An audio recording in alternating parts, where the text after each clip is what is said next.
चलिए जी स्टार्ट करते हैं। तो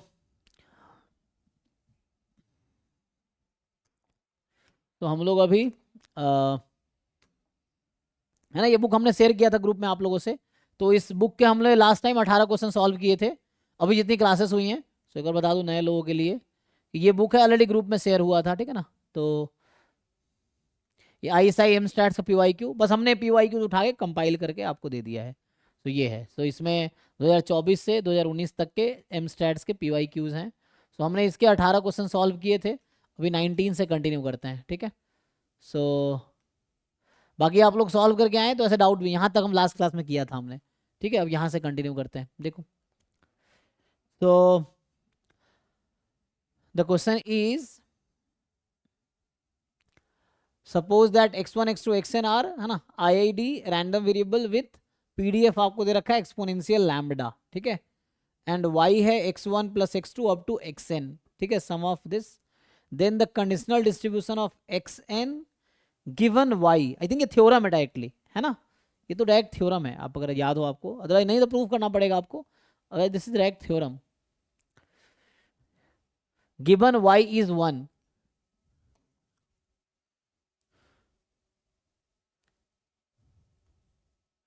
है ना। सो ये आपसे पूछ रहा है PDF of xn given y is 1, है ना। तो xn गिवन y इज 1, ये पूछ रहा है। दिस इज डायरेक्ट थ्योरम, इसमें मुझे कुछ करना नहीं, कोई मुझे थ्योरम तो याद ही है मुझे, तो है ना, कि ये कि एक्सपोनेंशियल है। So xn given x1 plus x2 xn is equal to 1, this is uniform 0 1, ठीक है ना। ये थ्योरम है, आपको प्रूफ किसी बुक में मिल जाएगा, स्टैंडर्ड बुक में, ये थ्योरम ही है। तो प्रूफ भी कर सकते हैं हम लोग, ठीक है ना। कंडीशनल है ना ये, दिस इज कंडीशनल डिस्ट्रीब्यूशन। तो ये दिस इज थ्योरम, है ना, आपको बुक में मिल जाएगा। सो ये थ्योरम है, इन्होंने जस्ट दे दिया, आपको याद है, ठीक है, नहीं याद है तो प्रूफ करो ये।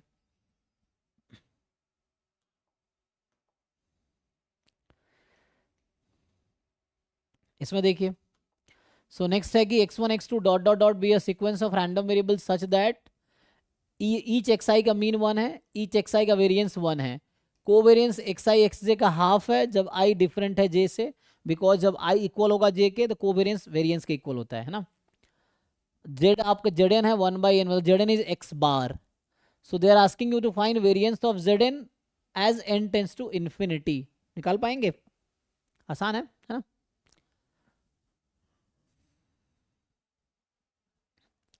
वेरिएंस ऑफ Zn मतलब व्हाट?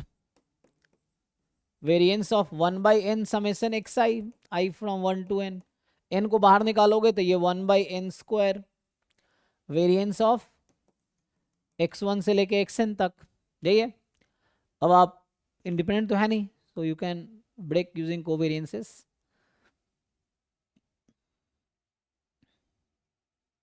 ठीक है जी, अब इसको ओपन करो। So variance of x1 plus variance of, या अगर इसको ऐसे ब्रेक करूं, सो ये कुछ ऐसा हो जाएगा 1/n double summation covariance of xi xj, i from 1 to n, j from 1 to n, यही तो होता है।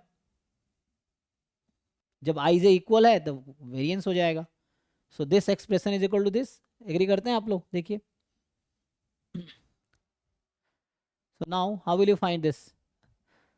सो ये है ना, so you have two things, ये जो बता रखा है ना, वेरिएंस 1 है, अच्छा EX भी बता रखा है। So EX is this, okay, mean is 1, variance is 1, covariance is half. Even you can consider some example, आप कोई एग्जाम्पल भी ऐसा ले सकते हो and then still you can work.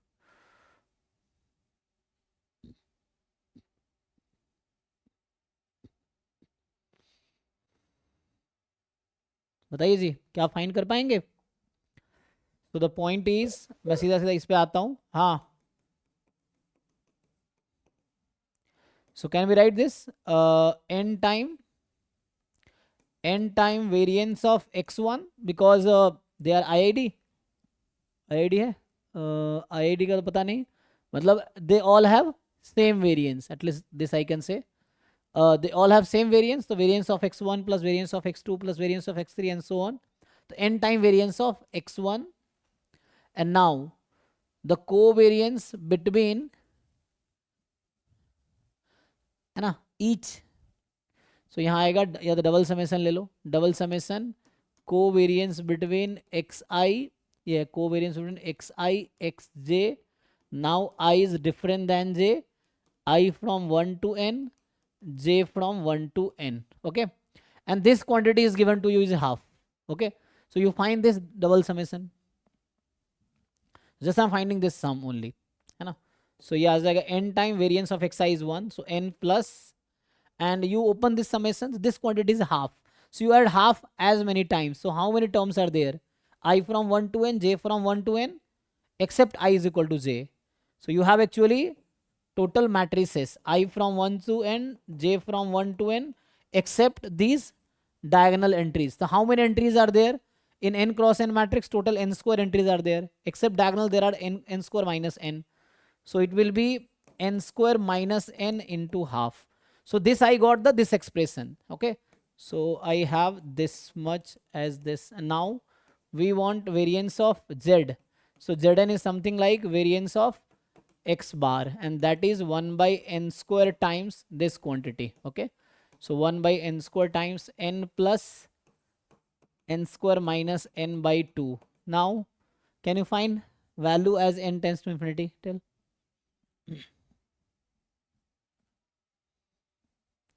So you apply n tends to infinity here, so it is easy, you just open it.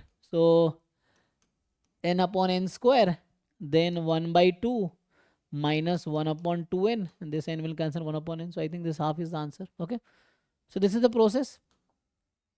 So half is the answer.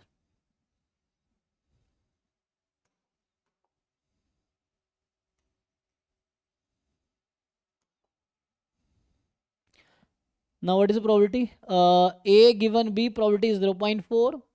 A complement given B complement is 0.6. Then the two equations are sufficient to find. So what can you find? Just you try. So क्या कर सकते हैं? Sir मेरा D आ रहा था. अच्छा, तो A intersection B आपका आ जाएगा 0.4 इंटू प्रोबेबिलिटी ऑफ B, है ना, यहाँ से निकालेंगे. So A complement intersection B complement upon probability of B complement is 0.6, cross multiply कर सकते हैं. सो ये होल कॉम्प्लीमेंट लेंगे, यूनियन हो जाएगा. So 1 minus probability of A union B is equal to 0.6 into 1 minus probability of B, यही आ जाएगा. Okay, so now what we can find. So A union B का फॉर्मूला यूज कर लेंगे. So from here will get A union B as, ठीक है, सो 1 minus 0.6 मतलब 0.4, ठीक है, इसको भेज रहा हूँ, इसको भेज रहा हूँ, प्लस 0.6 PB, ये आ जाएगा. सर यहाँ से प्रोबेबिलिटी ऑफ ए आएगा 0.4, है ना, तो ये हमें यहाँ तक पता चल गया. So we have these two conditions.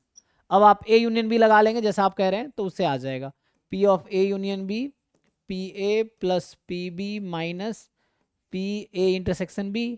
So A union B आपको पता है कि 0.4 प्लस 0.6 इंटू PB, PA, अच्छा PA हमें नहीं पता है ना. ओके, अच्छा PA आप कैसे निकाल रहे हैं? इसके फॉर्मूला यूज करके A यूनियन B से ना. हाँ सर. वही जो मैं कर रहा हूँ वही यहीं से आ जाएगा ना. ठीक है, एक मिनट देखते हैं. सो PA प्लस PB माइनस इसकी वैल्यू लिख देंगे, तो वहां से 0.4 PB. Now what you have, so PB minus 0.4 PB, है ना. तो देख लो 0.6 PB, यहाँ भी 0.6. आंसर सो PA कितना आ गया? 0.4 आया जी, देखो.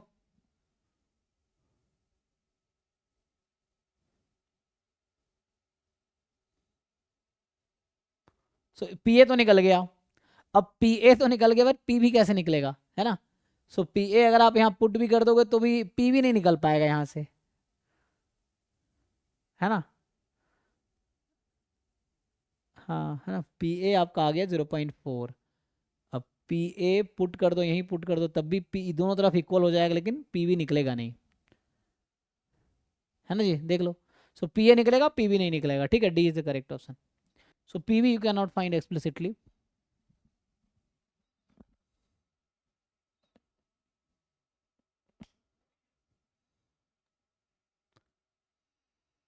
हाँ, दोनों तरफ कैंसिल हो जाएगा एक्चुअली। चलिए नेक्स्ट क्वेश्चन पे आते हैं। 22 x1 x2 xn भी IID नॉर्मल है ना, so they are IID normal with mean 0 variance sigma square. Okay, so xi are normal 0 sigma square. Defined tn is root n xn bar upon sn. अच्छा okay है ना, तो tn they defined root n xn bar upon sn. Okay, so sn is this one, sn square is this one, and x bar is this. Then distribution of tn is, तो ये भी easy है, base formula पे आ जाएगा, आ जाएगा। तो ये S नहीं है, जो सैंपल वेरिएंस होते हैं नॉट सैंपल वेरिएंस है ना, क्योंकि सैंपल वेरिएंस में वहां पे लिखते हैं एक्स आई माइनस एक्स बार, तो कोई दिक्कत नहीं, यहाँ से आप निकाल पाओगे इजीली। सो सिंस आपको पता है कि x i is normal 0 sigma square, so x i upon sigma is normal 0 1, so x i upon sigma whole square is chi square 1 summation x i upon sigma whole square i from 1 to n is chi square n। यहाँ तक तो ठीक है।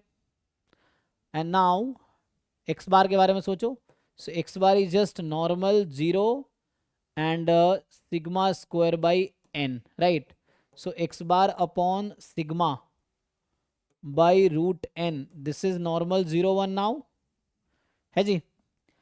अब इन दोनों quantity को आप, सो ये क्या है, this is what according to their term, इसको अगर मैं लिखूं तो ये हो जाएगा n s square, n s n square upon sigma square, ऐसा लिख सकते हैं। So n s n square upon sigma square is chi square n, और यहाँ root n x bar upon sigma is normal 0 1, तो हो गया काम है ना। सो ये जो क्वांटिटी मुझे दिया हुआ था इसको मैं ऐसा लिख सकता हूँ, root n x n bar upon sigma upon root under n s n square upon sigma square. एक मिनट, तो कितना एक्स्ट्रा लिखा है हमने, जस्ट सिग्मा से मैंने डिवाइड किया। और n, हाँ अरे बाई n और होगा सर है। हाँ, एक बैलेंस करने के लिए एन कर देंगे जी, सही है। यस तो नाउ इट इज नॉर्मल 0 1, ठीक है जी। तो ये आ जाएगा अब काई स्क्वायर एन अपॉन, n है ना, तो कितना हो गया ये टी एन, tn यस तो ये आ गया।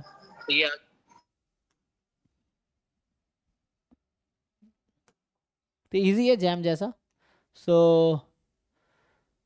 अब देखिए next is consider a matrix m x minus y y x where x y are independent standard normal. Okay, so x y independent standard normal है, so x y are IID normal 0 1, ठीक। Then the probability that m is non singular, again easy है।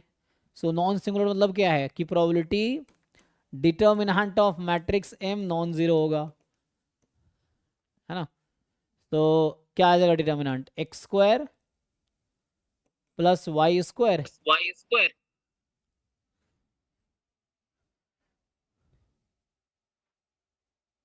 निकालो।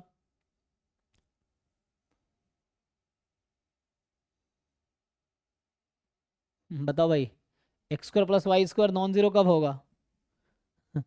तो मतलब ये तो positive, इसका मतलब ये कहना चाह रहा है कि सर एक्स और वाई दोनों जीरो नहीं होंगे। हाँ, अच्छा ये तो नेगेटिव हो नहीं सकता ना, x square plus y square, तो सो पॉजिटिव रहेगा। हाँ नेगेटिव मतलब वही मतलब जीरो नहीं होंगे, तो जीरो के अलावा कुछ भी हो सकता है। तो या तो मैं ऐसा कर दूं इसको, instead of writing this much I can write 1 minus probability x square plus y square is 0, we can write this. And now what is the probability of x square plus y square is 0?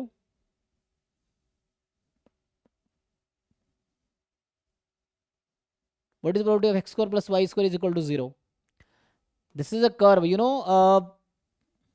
the probability along a curve in 2 dimension is 0, like probability at a point in 1 dimension case is 0 in case of continuous random variable. So यहाँ पे ये 0 हो गया, तो 1 minus 0 answer is 1। Check कर लो।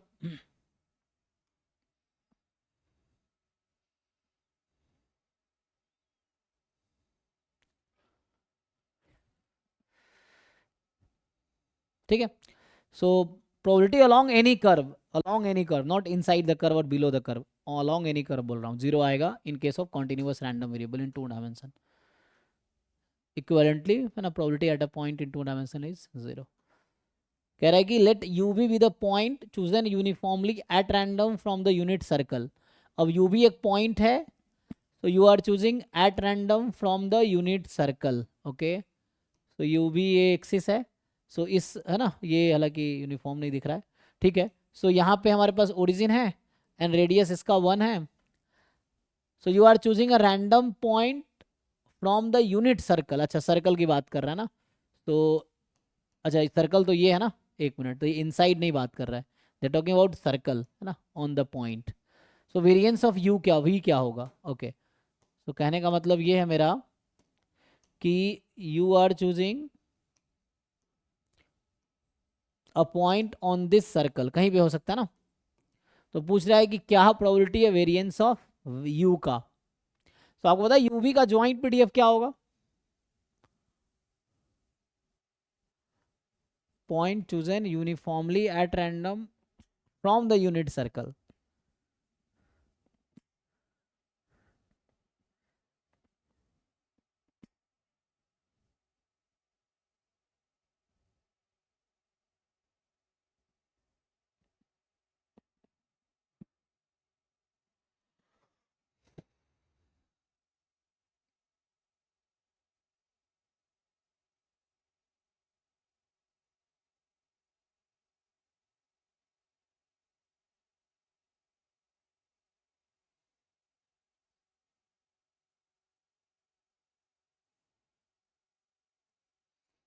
Polar form में convert कर सकते हैं. अगर पोलर फॉर्म में कन्वर्ट करेंगे, अच्छा यू तो क्या है, एक्स के अलॉन्ग, मतलब एक मान लो यू एक्सिस है ना, जैसे random point u comma v. So what is the variance of u. So question is what is distribution of u.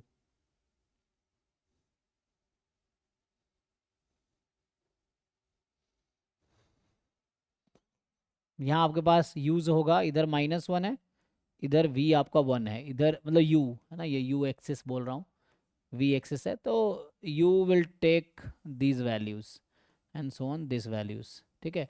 सो पूछ रहा है वेरिएंस क्या होगा, व्हाट इज वेरिएंस.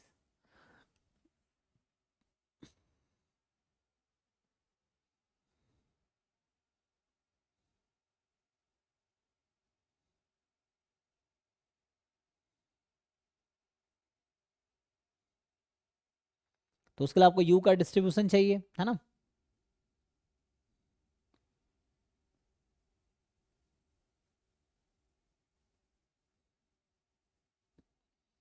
तो मुझे ये बताइए, अगर यहाँ पूछा जाए, मैं u को लिख सकता हूँ, है ना, r cos theta, and v को लिख सकता हूँ r sin थीटा, राइट.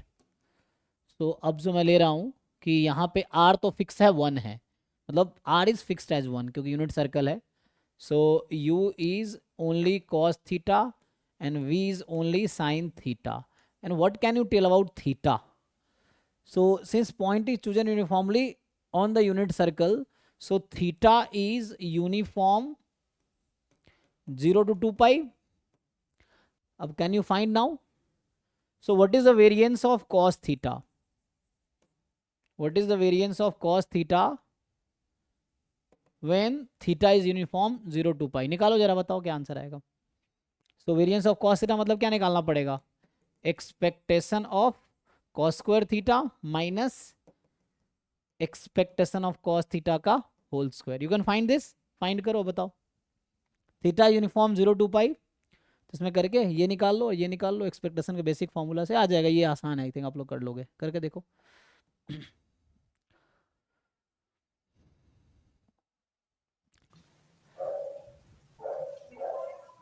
ठीक है जी. So next is suppose that we choose 2 cards. Sir मुझे एक डाउट था जी. सर. वो हम जो प्रीवियस वाले क्वेश्चन में हम उसको डायरेक्टली -1 से 1 का यूनिफॉर्म डिस्ट्रीब्यूशन नहीं कंसिडर कर सकते यू को. नहीं, बिकॉज में दिक्कत ये है कि they are not on the line, है ना, they are not on the line uniformly. Uniform तो नहीं है, ये इस तरह से मूव कर रहा है. सो यहाँ का पॉइंट है आई थिंक यूनिफॉर्म नहीं बनेगा, ठीक है ना, यूनिफॉर्म 0 1 नहीं होगा। उसकी वजह ये है, तुम देखो उससे करके आंसर नहीं आएगा, है ना,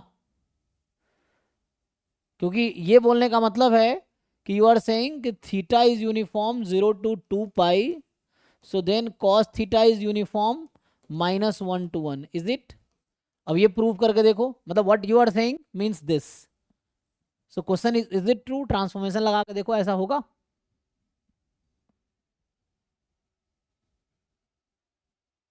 ट्रांसफॉर्मेशन पता है ना कैसे करते हैं, मतलब फॉर्मूला लगा के। नहीं सर, वैसे ऐसे तो नहीं होगा। हाँ, तो उसका मतलब वो गलत है, वो नहीं कर सकते। यूनिफॉर्म 0 1 तब, -1 1 तब होता है ना, जब उस तरह से कुछ, बट ऐसा नहीं होगा ना, जब ऊपर की तरफ जा रहा है तो कुछ पॉइंट होगा जहाँ पे ज़्यादा डेंस होगा। हम्म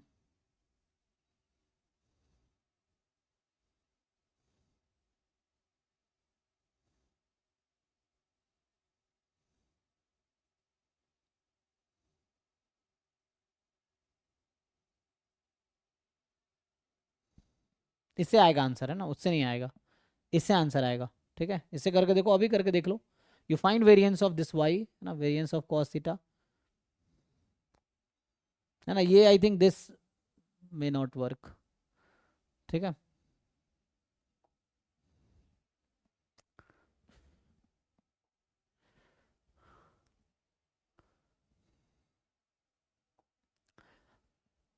suppose that we choose two cards simultaneously at random from a deck of 20 cards numbered 1 to 20. So what is the probability that smaller of the two number divides the larger? Again, simple accounting problem, है ना, so you can just make it a counting problem.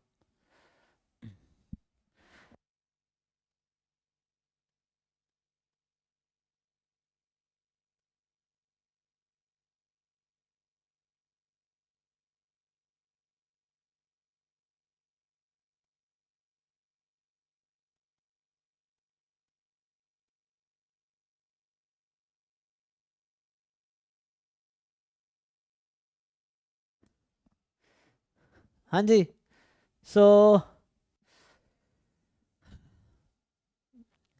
निकाल लोगे ना, ये तो simple है कि to number choose कर रहे हो, सैंपल स्पेस लिख लो टोटल क्या क्या होगा। यू आर चूजिंग, है ना, 1 2 1 3 and so on, make it all pair 120 and so on, है ना, जो भी पॉसिबिलिटी होगा इसको हटाओ यहाँ तक। कितना होगा टोटल? 20C2, है ना, विदाउट ऑर्डर वो ले रहा हूँ, मतलब 1 2 एंड 2 1 आर कंसिडर्ड जस्ट 1। ठीक है, ये हो जाएगा सैंपल स्पेस में। एंड देन कुछ जाएगी क्या probability smaller of the two number divides the larger. अब काउंट कर लो वैसे आउटकम्स कितने हैं, कि स्मॉलर जो है डिवाइड्स द लार्जर वन, तो जैसे ये तो पहला वाला सब आ जाएगा, smaller divides the larger one. फिर बाहर लोगो 2, तो 2 4 लेना पड़ेगा, 2 6 लेना पड़ेगा। You just count the outcome, number of favourable outcome और टोटल आउटकम्स। टोटल आउटकम ये है और फेवरेबल, ट्राई करो, नहीं होता फिर पूछो। ये है, तो जस्ट बेसिक काउंटिंग प्रॉब्लम है। इसको देखो क्या है ये। सो ये बोल रहा है कि x be the random variable with PDF displayed in the following, है ना, pdf is a function, area below the pdf is 1, total area below the pdf is 1। so इस तरह से आ जाएगा, तो ये आपको दे रखा है। so match the following random variable with their respective probability density function। तो ये x का pdf है जी, ठीक है जी, तो आपको x का pdf ऐसा कुछ दिया है ना, this is a pdf of x। so x plus 3 के pdf में क्या चेंज आएगा, तो यू नो x का pdf जो भी है, x plus 3 का जो pdf होगा, so let's say y I choose x plus 3, so fy of y is fx of x into dx upon dy, monotonic function है इसीलिए। so fx और यहाँ से x की वैल्यू निकालोगे, so y minus 3, तो fy of y is fx y minus 3 और dx upon dy तो 1 ही हो जाएगा। so ये आएगा। so अगर ये फंक्शन ग्राफ है fx का, मतलब ये समझ लो, या एफ एक्स ऑफ वाई का ग्राफ है, लेट से, या एक्स रखना चाहो रख लो। So f x at y minus 3, तो जब वाई को मैं वाई माइनस 3 से रिप्लेस करूंगा तो क्या चेंज आता है, ये आपने फंक्शन में पढ़ा होगा लोकल, मतलब बेसिक 11th 12th क्लास में, कि जब हम एक्स को वाई माइनस 3 से रिप्लेस करेंगे तो क्या होगा। ये एफ वाई का ग्राफ है, ठीक है ना, तो सो एक्स का सपोर्ट जो भी है यहाँ पे, एक्स का सपोर्ट क्या है, मान लो अभी -10 से 10 दिख रहा है, तो एक्स का सपोर्ट अभी -10 से 10 दिख रहा है, तो x+3 का जो सपोर्ट होगा वो आपका यहाँ 13 आ जाएगा या -7 आ जाएगा, है ना, एंड देन जस्ट y-3 हो जाएगा. सो graph will shift 3 unit right side, है ना, तो graph will shift 3 unit right side. तो देखो x+3 का क्या होना चाहिए, सो graph 3 unit right side shift हो जाएगा.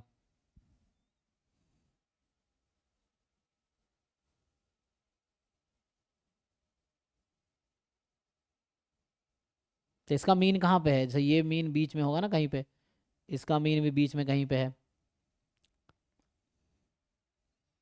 जैसे वहां से हमें क्या दिख रहा है, ऐसे मैं अगर बताऊं, यू कैन जस्ट चेक ना, जैसे यहाँ पे मुझे दिख रहा है मीन सेंस, मीन नहीं बोलूँ मैं, ये जो नंबर है ये 0 को टच कर रहा है यहाँ पे, ये 0 को है, तो एक में क्या होगा, 3 यूनिट राइट साइड शिफ्ट होगा x+3 में, एंड दूसरे में 3 यूनिट लेफ्ट साइड शिफ्ट होगा.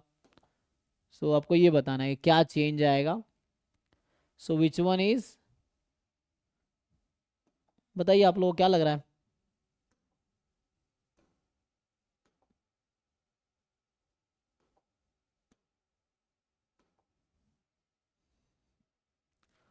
क्या होगा जी, तो ये पहले 0 पे था, ये 3 पे आ गया, इधर 0 पे था, ये -3 पे आ गया, तो इसका मतलब है कि ये x+3 होगा, ये x-3 है, और आपने सपोर्ट जो था पहले -10 से 10 है x का, सपोर्ट से ही देख लो, इतना टेंशन लेने की जरूरत ही नहीं है, जैसे -10 से 10 में था x का, तो x+3 का सपोर्ट -7 से 13 में चला जाएगा और वैसा शिफ्ट हो जाएगा, एंड यहाँ पे x-3 का सपोर्ट जो है वो आपका सर x+3 का -13 से 7 होगा ना. x+3 का, क्यों, हाँ इ- यस सर, सॉरी इसमें अगर हम ऐड यस सर, करेंगे यस सर, है ना, हाँ यस सर. ठीक है, और ऐसे ही आपके पास और क्या ऑप्शन था, 2x, सो 2x -20 से +20, और अगर मैं पीडीएफ लिखूं 2x का एट y, तो होगा PDF of x at x into dx/dy, so 1/2, तो ये आ जाएगा fx एट y/2, है ना, इंटू 1/2, तो ये जस्ट लेंथ, पीडीएफ के लेंथ को क्या करेगा, हाफ कर देगा, सो आधा कर देगा, तो ये आपका 2x होगा एंड ये आपका x/2 होगा. चेक करो, क्योंकि 2x -20 +20 और x/2 -5 से 5 में हो जाएगा, x/2 -5 से 5 में आ जाएगा, चेक कर लो, ठीक है. तो ये आपका x+3, ये x-3, तो अगर मैच करें हम, तो हमें क्या मैच करना है, सो हमारा जो a है, a वाले के साथ x+3 आ रहा है, हमारा b वाला जो ऑप्शन है, b कहाँ है, ये b है, b वाले के साथ 3 आ रहा है, c वाला जो ऑप्शन है, तो c वाले के साथ हमारा, अच्छा उल्टा लिख दिया, a वाले के साथ x/2 था ना, a वाले के साथ 4 जा रहा है, ठीक है ना, और c वाले के साथ ये जा रहा है, ठीक है, एंड जो d है वो 2 के साथ मैच कर लो जी. सो a goes with x/2, b goes with 2x, c with x+3, d with x-3, ठीक है. सो a with 4 and d with 2, a with 4, d with 2,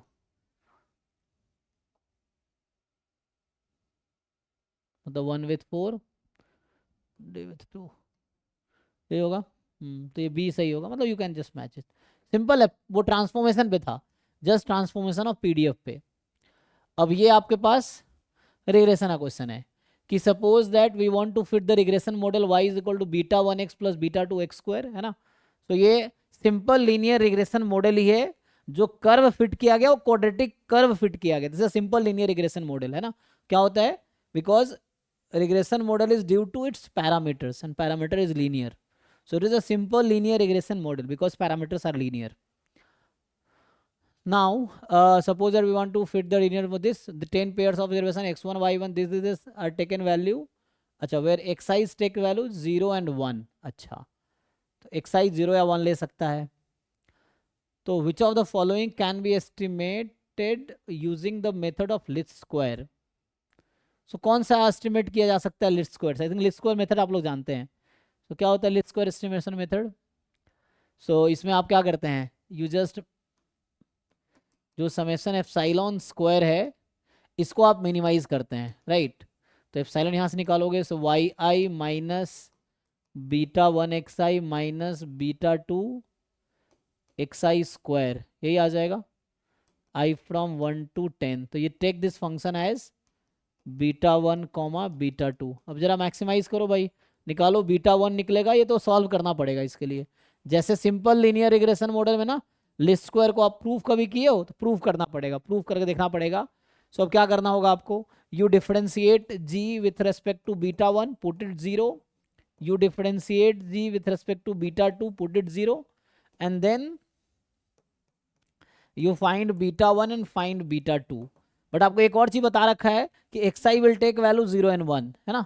so xi take two values 0 and 1, तो या xi 0 या 1 होगा, ठीक है? तो जब 0 रखेंगे तो उस केस में yi 0 ही हो जाएगा, और 1 रखेंगे तो बीटा 1 प्लस बीटा 2। पहले इसको सॉल्व करके देखो क्या आता है, देन वी कैन कंसीडर कि क्या आता है।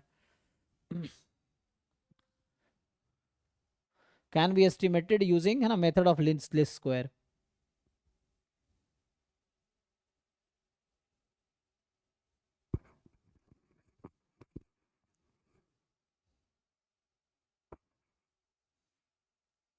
कर सकते हो सॉल्व? बताओ, इसको सॉल्व करके बताओ, डिफरेंशिएट करो, बताओ क्या आएगा।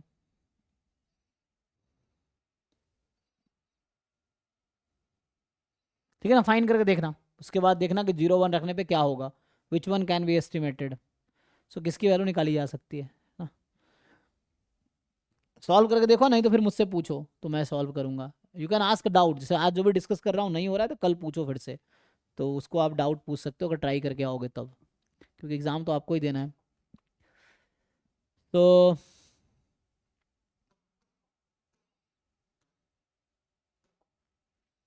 Consider a bivariate sample x1 y1 x2 y2 xn x9 y9, जहाँ पे xi आपका i है, ठीक है ना, for i from 1 to 9। The least square regression line for this data set is obtained as this. अच्छा, ये लिस्ट स्क्वायर आपको लाइन दे दिया एस्टिमेट करके कि y is equal to 3 + 2x, है ना? तो ये सिंपल लीनियर रिग्रेशन मॉडल जो होता था ना कि बीटा, है ना, अल्फा प्लस या beta naught plus beta 1x, सो ये है। Later it turn out that the y was recorded wrongly. अच्छा, तो वाई जो है वो रॉन्गली रिकॉर्ड हुआ था। So when the revised regression line is obtained, which of the following are possible?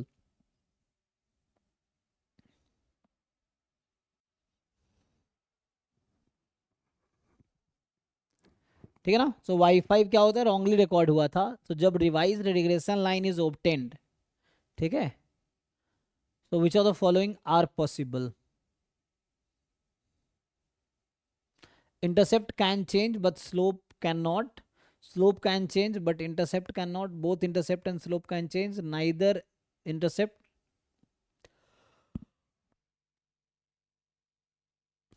Not slope changes, है ना, स्लोप कैन चेंज। बताओ भाई क्या डिफरेंस आएगा?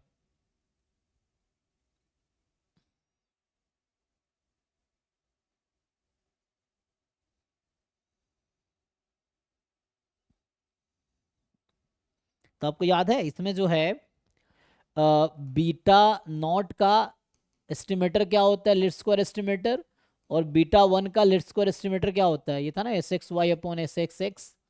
तो ये क्या होता है ना, वो तो आपको पता ही है, XI minus x bar into YI minus y bar upon summation XI minus x bar whole square, ये होता है ना। अच्छा, लेकिन एक चीज़ ये बता रखा है कि XI को I ही रखना है। ओ, XI फिक्स कर रखा है, अच्छा ठीक है ना, तो XI को I रखना है। तो यहाँ से आ जाएगा एक्स बार क्या आएगा चेक कर लो, एंड अगेन ये, और ये क्या होता है वाई बार माइनस बीटा 1 हैट एक्स बार, ये है, चेक करो। तो इसमें जहां जहां वाई आई है एक्स आई को आई रख दो पहले, और एक्स बार भी निकल आएगा फिर तो, क्योंकि हमारा एक्स क्या है 1 से लेके 9 तक, तो एक्स बार क्या हो जाएगा 1 2 अप टू 9/9, तो 9 × 10/9, यही है। तो ये आपका मीन आ गया 10। सो उस तरह से तो यहाँ एक्स बार जो है ये तो एक्स बार फिक्स हो गया ना। सो ये जो अच्छा हमें लाइन तो पहले दे रखा है कि लाइन ये था 3 + 2x, ठीक है, तो इसको पुट कर देते हैं क्योंकि हमें तो जब वैसा एस्टिमेट देखेंगे तो हमें बता रखा है कि बीटा नॉट हैट हमारे पास 3 था और बीटा 1 हैट 2 है इनिशियली। तो इससे कुछ इक्वेशंस आ जाएंगी, फिर उससे पता चल जाएगा क्या होने वाला है। तो उसको पुट कर दो वहाँ से एंड सिंप्लीफाई करके देखो क्या इक्वेशन आती है एंड देन फर्दर आप पता चल जाएगा उससे कि y5 का रोल कहाँ कहाँ है। बस आपको ये देखना कि y5 का रोल कहाँ कहाँ है, वही देखना है। तो जैसे मैंने कहा x बार 10 आ गया, xi है और x बार यहाँ 10 है। So this you put here और एक बार क्या करो, इसको पुट करो 3 के इक्वल और इसको पुट करो 2 के इक्वल एंड देन इक्वेशन निकालो क्या होगा। अब देखो y5 के चेंज होने से क्या इफेक्ट पड़ेगा, है ना, ये चीज़ है। समझ पा रहे हो जी। सो लीस्ट स्क्वायर एस्टिमेटर यूज करो, then you put this is equal to this quantity is equal to 2, this is equal to 3, xi को i और x बार को 10 रख के इक्वेशंस निकालो क्या होता है एंड देन अब आपसे पूछा है कि when the revised regression line is obtained, अब हमें दूसरा रिग्रेशन लाइन ऑब्टेन करना है ना। तो beta not beta 1 he observe करना है। तो बस आपको ये देखना है ना कि वाई आई का रोल कहाँ पे आएगा।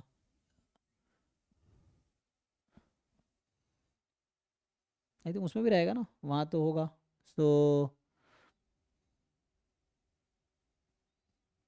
इनिशियली जो हमारे पास आएगा यहाँ से, जैसे वाई बार जैसे दिख रहा है आपको, सो वाई बार वहाँ से आ जाएगा, बीटा 1 हैट जो भी आएगा वो देखना पड़ेगा। बीटा 1 हैट जैसे वहाँ से 2 है, तो मैं अगर बात करूँ सो 2 × 10 + 3 से कुछ 13 आपका आ जाएगा और दूसरे वाले इक्वेशन से क्या मिलेगा, यही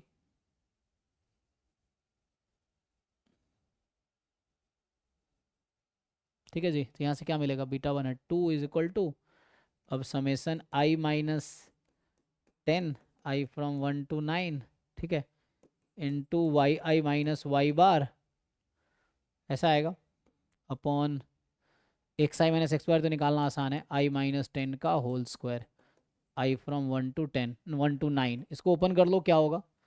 सो ये समेसन निकाल लोगे ना यहाँ से, तो यहाँ से फिर एक y में इक्वेशन आ जाएगी, है ना।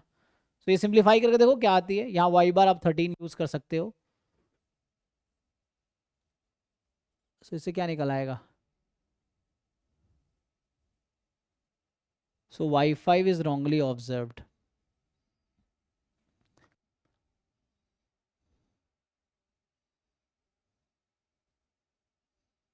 ना ठीक है, उससे तो इक्वेशन आ जाएगा हमारे पास, बट मुझे ऐसा लग रहा है ना यहाँ पे क्या हो रहा है कि y बार तो यहाँ भी है ना। So if you change y5 तो it will change y bar accordingly, और यहाँ भी yi है तुम्हारे पास। सो आई थिंक दोनों को चेंज होना चाहिए। देखो यस सर, मुझे भी वही लग रहा है। मतलब बिकॉज y का रोल तो यहाँ भी है, तो न्यू जो बीटा डैश आएगा, if you change y5 this will change, will reflect here and change यहाँ भी रिफ्लेक्ट होगा ऐसे तो। लेकिन ये पता है आपको कि अगर कोई एक ऑब्जर्वेशन को शिफ्ट करने से चेंज करने से मीन तो चेंज हो सकता है। तो मीन चेंज हो सकता है, मतलब ये मैं कहना चाह रहा हूँ कि जो वहाँ पे yi - y बार है, सो क्या ऑब्जर्वेशन चेंज करने से इसमें चेंज आएगा कि चेंज सेम ही रहेगा। फॉर एग्जांपल जैसे मैं बात करूं कि यहाँ 1 2 है अभी जैसे एग्जांपल के लिए, तो इसमें क्या होगा, समेसन है ना, वहाँ पे जो भी नंबर्स हैं वो तो रहेगा, तो उससे देखना है, तो सॉल्व करके देखना पड़ेगा ना, उसको खोलना पड़ेगा, you have to open that, तो पता चलेगा कि इसमें चेंज आएगा कि नहीं आएगा। मतलब हमें तो मेनली हमारा टर्म ये है, we have to see that कि y5 के चेंज से किस में चेंज आएगा। सो क्या यहाँ पे चेंज आएगा, ये देखना, यहाँ तो मुझे लग रहा है चेंज आएगा ड्यू टू दिस, और यहाँ पे टर्म्स कुछ ऐसा है ना, ये जो बीटा 1 हैट है दिस इज है ना xi - x bar into yi - y bar upon summation xi - x bar whole square. अब आपको देखना है कि जब मैं y5 चेंज करूंगा तो क्या इसमें चेंज आएगा, तो इस क्वांटिटी में विल इट चेंज और will it remain same even if you change y5, ये देखना है। अगर y5 को चेंज करने से इस पर कोई इफेक्ट नहीं आता है, then there is no problem, है ना, देन इट विल नॉट, ये बीटा 1 हैट था। तो इसको ओपन करके देखो, मैं बोल रहा हूँ इसको आई रखो, इसको 9 रखो, 10 रखो, देन ओपन करो एंड देखो वाई5 से क्या रोल आएगा चेंज में, ठीक है ना।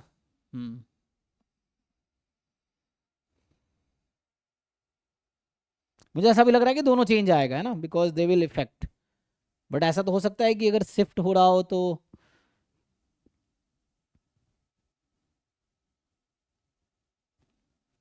चेंज ना आए, है ना। यहाँ हो सकता है कि ये इफेक्ट मतलब डिफरेंस है ना, ड्यू टू डिफरेंस वो मैनेज हो जा रहा हो जो हम चेंज कर रहे हो।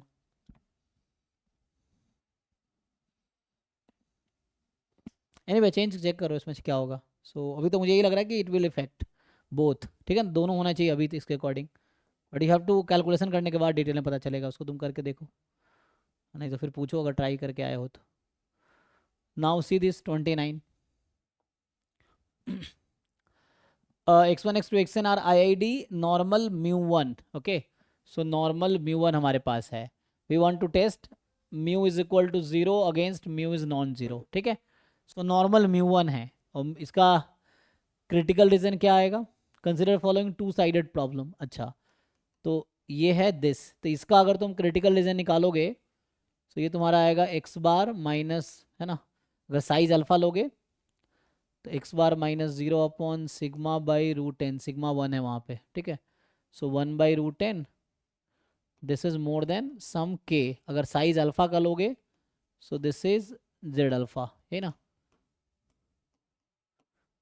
तो ये आ जाएगा, और इसका लिखोगे तो भाई एक्स बार माइनस 0/सिग्मा/√10, सिग्मा 1 है less than equal to z minus z alpha, minus z alpha because इधर अल्फा रहेगा, ठीक है, ये माइनस जेड अल्फा ऐसा आएगा, ओके। सो नाउ, है ना, क्योंकि इसका क्रिटिकल रीजन इस साइड होगा और पहले वाले क्रिटिकल रीजन इस साइड होगा, यू नो, क्योंकि ये नॉर्मल म्यू जो है क्या है, मोनोटोन लाइक्लीहुड रेशियो प्रॉपर्टी को सेटिस्फाई करेगा, it is part of exponential family, तो एक्सपोनेंशियल फैमिली में है, सो अल्टरनेटिव है ना विल डिसाइड दिस। तो ठीक है, तो क्रिटिकल रीजन ये आ जाएगा। अब पूछना क्या चाह रहा है कि phi a eta and phi b eta denote the most powerful test of size this, ठीक है। सो जो मैं लिखा हूं ना, this is the most powerful critical region for this, this is the most powerful critical region for this, okay. So अब कहना चाह रहा है कि then for testing H0 against H1, अब इसका जो क्रिटिकल रीजन आता है, so there is a theorem, so this does not have any most powerful critical region, ठीक है, इसके पास कोई मोस्ट पावरफुल क्रिटिकल नहीं होगा, लेकिन उसको वो कर सकते हैं, है ना। तो ये क्या होता है क्रिटिकल रीजन इसका, x bar minus mu upon सिग्मा/√10 mod more than equal to z अल्फा/2, यही क्रिटिकल रीजन है इसका, ओके। सो ठीक है ना, तो यहाँ जेड अल्फा था, इधर जेड अल्फा/2 यहाँ होगा एंड यहाँ माइनस जेड अल्फा/2 यहाँ पे होगा। सो पूछ क्या रहा है ये कि टेस्टिंग H0 अगेंस्ट H1, है ना, H1 वर्सेस H1, तो क्या होगा इसका क्रिटिकल रीजन क्या होगा, है ना, question is this. So phi x is phi a eta plus this is at least is a test for at least क्या बोला, is a test of size eta, this is a test of size 2 eta। अच्छा सम कर दिया दोनों critical reason का, है ना, most powerful test, है ना, most powerful test means most powerful critical region, test is identify by its critical region, ठीक है। So most powerful test means most powerful critical region, so most powerful critical region है, तो सम जो होगा मतलब इसका क्रिटिकल रीजन क्या होगा, इसका सम होगा और साइज अल्फा यानी ईटा का होगा एंड देन, अच्छा यहाँ ईटा लिखने का मतलब साइज ईटा है, ओके। तो यहाँ जो अल्फा लिख रखा हूँ वो ईटा है, यहाँ जो ईटा लिखा हुआ है यहाँ पे साइज अल्फा है, तो अल्फा और ईटा सेम है, क्वेश्चन का ईटा और मेरा अल्फा सेम है। तो phi x is phi a eta x into this for is a test of size this, half maximum of this and this is size of eta/2 and phi x this is a test of size 2 eta। सो बताइए क्या होगा।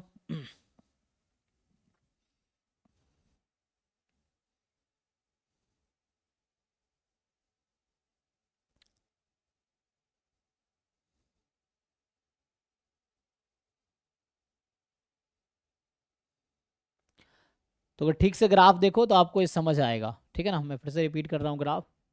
तो होगा क्या, इधर है z alpha by two, तो ये z अल्फा बाई टू, और यहाँ सिमेट्रिकली है ना, मतलब मान लो सिमेट्रिक है, so minus z alpha by two, तो इधर अल्फा बाई टू है, ठीक है ना। So this is the critical region for, किसका होगा, इसका होगा, ऑफ साइज अल्फा। अब जैसे यहाँ पे आप ले रहे हो z अल्फा, तो ये अल्फा हो जाएगा, और यहाँ ले रहे हो माइनस z अल्फा, तो ये अल्फा हो जाएगा, जो कि उसका ईटा है।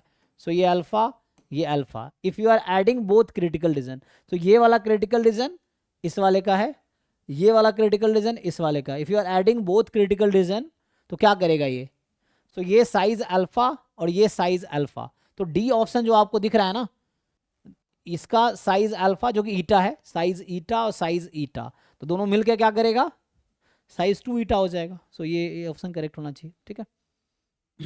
डी वाला, कि इन दोनों क्रिटिकल रीजन को आपने इंक्लूड कर लिया, दोनों को ऐड कर दिया। So this critical reason plus this critical region, so both will make a critical reason for this, but size will not be alpha, it will be 2 alpha, because यहाँ probability alpha है, यहाँ भी alpha है, तो दोनों मिलके 2 alpha हो जाएगा, ठीक है।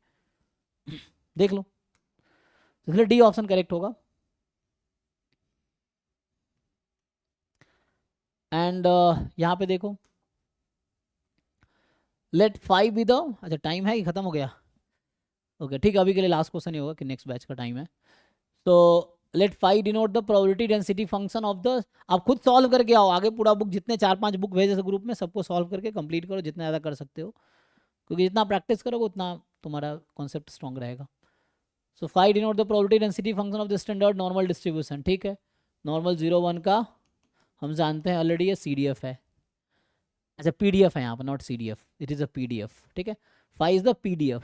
अब थीटा का PDF डिफाइन कर रहा है, नॉर्मल का PDF अगर थीटा 0 है और हाफ ऑफ दिस अगर थीटा दिस है, तो लिख लो, कोई दिक्कत नहीं है। सो ये हो जाएगा 1/√2π e की power minus half x square जब x थीटा 0 है, और ये होगा 1/√2π, 1/2 बाहर पहले से है, e की power minus half x minus 1/2 का होल स्क्वायर, ठीक। तो यहाँ आपको समझ आ रहा होगा। सो कहने का मतलब ये है कि दिस इज नॉर्मल 0-1 अगर थीटा 0 है, और दिस इज नॉर्मल 1,4 है ना, 1/√2π सिग्मा, कब, जब थीटा 1 है, समझ आ गया। सो PDF has 2 part, when theta is 0 x has distribution normal 0-1, when theta is 1 x has distribution normal 1,4, okay. Now assume that x1 x2 are IID from f theta, this f theta, which of the following is a sufficient statistics for theta? तो आप definition याद करो, what is definition of sufficient statistics.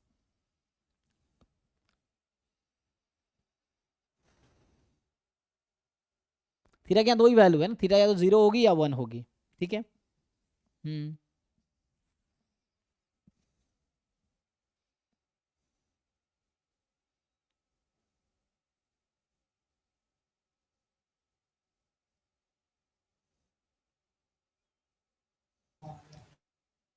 हाँ जी बताइए।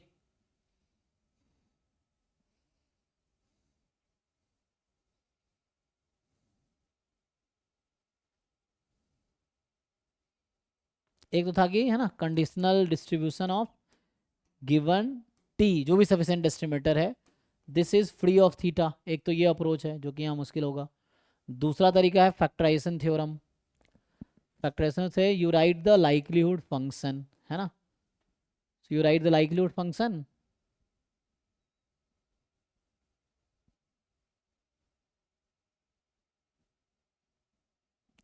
सो जब theta 0 रहेगा तो क्या बनेगा, तो इसका लाइक्लीहुड फंक्शन 1/√2π का स्क्वायर e की power minus half summation xi square, ऐसा होना चाहिए। एंड व्हेन थीटा इज 1 क्या होगा, अगेन 1/√2π, अच्छा साइज n है ना, पावर n होगा, ठीक है ना, पावर n 1/2 की पावर n e की power minus half summation xi minus 1 whole square, यहाँ 2 to the 4 है तो इसको 8 कर दो, इस तरह से बनेगा। अब इसको खोलो जरा, फैक्टराइजेशन थ्योरम पे ही फिट कर लो, हो जाएगा।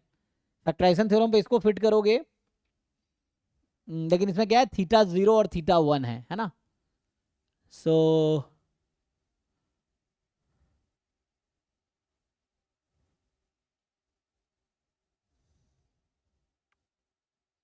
कोई दिक्कत नहीं है। इंडिकेटर फंक्शन ऑफ थीटा ऐसे अगर इंडिकेटर फंक्शन में लिख लो, you write as a indicator function, ठीक है। सो मैं सीधा सीधा अगर आप लिख के समझाऊं तो ये कुछ ऐसा बनेगा, ठीक है। सो लाइक्लीहुड फंक्शन जो लिख रहा था, so it will be indicator function जैसे था ना 1/√2 की पावर n e की power -12 summation xi square indicator function when theta is 0 into, इसी में प्रोडक्ट होगा 1/√2 की पावर n 1/2 की पावर n e की power -1/8 summation xi -1 whole square i from 1 to indicator function theta is equal to 1, ठीक है। Now apply factorization theorem, product है दोनों, ठीक है ना। तो ये पता है आपको, ये 1 कब होगा, जब ऐसा होगा 0 otherwise, this is 1 when theta is 1, 0 otherwise, तो प्रोडक्ट में आ गया। खोलोगे तो यहाँ समेशन xi स्क्वायर क्रिएट होगा, यहाँ खोलोगे तो समेशन xi स्क्वायर और समेशन xi दोनों क्रिएट होगा, तो इसीलिए आंसर ये बनेगा, ठीक है। देख लो यहाँ से जब खोलोगे ना a minus b whole square, तो यहाँ e की पावर समेशन xi स्क्वायर भी होगा इंटू e की पावर समेशन xi भी होगा। सो आपको पता होगा क्या करते हैं इसको, h of x into g of theta t. So t जो यहाँ पे होगा 2 डायमेंशनल होगा, so t you will have summation xi and summation xi square, ठीक है। सो ये आएगा यूजिंग फैक्टराइजेशन थ्योरम। सो आज यहीं स्टॉप करते हैं, सो कल आगे यहाँ से कंटिन्यू करेंगे। सो ये सब्जेक्टिव पार्ट आ गया, मुझे लगता है पहले ऑब्जेक्टिव कर ले या सब्जेक्टिव करें, पहले सारे ऑब्जेक्टिव या तो निपटाते हैं, बताओ। यस सर, पहले सारे ऑब्जेक्टिव निपटाते हैं। तो फिर हम आएंगे सब्जेक्टिव वाले पार्ट पे, तो ये पहले ऑब्जेक्टिव निपटा लेते हैं। जैसे हमें एक 30 ऑब्जेक्टिव कर लिए, 2024 का था, तो 24 में 30 क्वेश्चन, मतलब हर साल 30 क्वेश्चन आते हैं शायद, तो हमने 2024 के जो 24 ऑब्जेक्टिव क्वेश्चन 30 हैं, 30 ऑब्जेक्टिव क्वेश्चन उसको कंप्लीट कर लिए हैं। सब्जेक्टिव बाद में करेंगे। तो ये दूसरा ऑब्जेक्टिव हम लोग है ना, आई थिंक है ना, ये ग्रुप ए ग्रुप बी ये सब सब्जेक्टिव पार्ट है, ये सब्जेक्टिव है। तो हम ऑब्जेक्टिव पे आएंगे, तो नेक्स्ट जो पेपर स्टार्ट होगा उसका 2000, ये आ गया ना यहाँ से, हाँ। So this is I think 2023 का यहाँ से स्टार्ट होता है, 2023 का यहाँ से स्टार्ट होगा, ऑब्जेक्टिव है। तो 2023 में जो भी 30 क्वेश्चन होंगे ऑब्जेक्टिव, नेक्स्ट क्लास में वो डिस्कस करेंगे। पहले ऑब्जेक्टिव पार्ट कंप्लीट कर लेते हैं, फिर सब्जेक्टिव वाले पार्ट पे आएंगे। देन सब्जेक्टिव में लिखूंगा सॉल्यूशन पूरा। हाँ, इसका कट ऑफ कितना जाता होगा? कट ऑफ आप वीडियो देखिए, मैं डिस्कशन किया था उसमें मनोप्रिया से, है ना, ओके। Last year. किसी को आइडिया है? आई थिंक ज़्यादा नहीं होता, 30 में से कितने चाहिए, 16 नंबर शायद, जहाँ तो मुझे याद है 15-16 क्वेश्चन होता है। ओके, मतलब 15-16 क्वेश्चन अगर करेक्ट है। 50%, हाँ। आप वीडियो देखना, मनोप्रिया के साथ एक सेशन हुआ था, मैं वीडियो शेयर कर दूंगा। और सर मतलब अगर कितना था जी अभिनव? around 60 marks. 60 marks, Yeah, four marks per question है। एक मिनट, तो एक बताइए हमें, जो पार्ट ए है आपका उसमें 30 क्वेश्चन है ना, और ईच 4 मार्क्स का है ना। सो 100 कितने हो गए, 120 ना, 50% हो गया, ठीक 60 है। अगर हाँ, तो अगर 60 मार्क्स है वही 50%, 15 क्वेश्चन। हाँ 15 क्वेश्चन अराउंड, है ना। 60 मतलब 60 मार्क्स चाहिए, तो अराउंड 50%, हाँ ठीक है ना। और सर ये दूसरे वाले पेपर में कौन सा दूसरा, पार्ट बी? सब्जेक्टिव? हाँ पार्ट बी का बताओ जी, आइडिया है अभिनव? Sir, it depends on the year. Like they count like फिर भी एक 1 average. into part A plus 2 into part B, like that. Some year they change 1 into part A plus 3.5 into part B. So it depends the year. है ना So सब। we need to wait for the announcement. Okay okay. So subjective में क्या होता है कि in the subjective actually ये जो कई बार क्वेश्चन है ना 1 इंटू, मुझे बोला ना कि एक क्वेश्चन इंटू 2 कर देता है, फिर इंटू यहाँ 3 कर दिया, उसके अकॉर्डिंग फिर वो डिसाइड करते हैं कट ऑफ। सो आप देखो, आप अपना बेस्ट परफॉर्म करो, यही हो सकता है, फिर वो जो बेस्ट ज़्यादा परफॉर्म करेगा उसके अकॉर्डिंग मेरिट निकल आएगी, है ना। सो आपके हाथ में यही, आप ये सोचने के बजाय कितना मुझे लाना है, instead of think of getting 100% if you can, ठीक है। ओके जी, थैंक यू, कल मिलते हैं फिर सेम टाइम पे।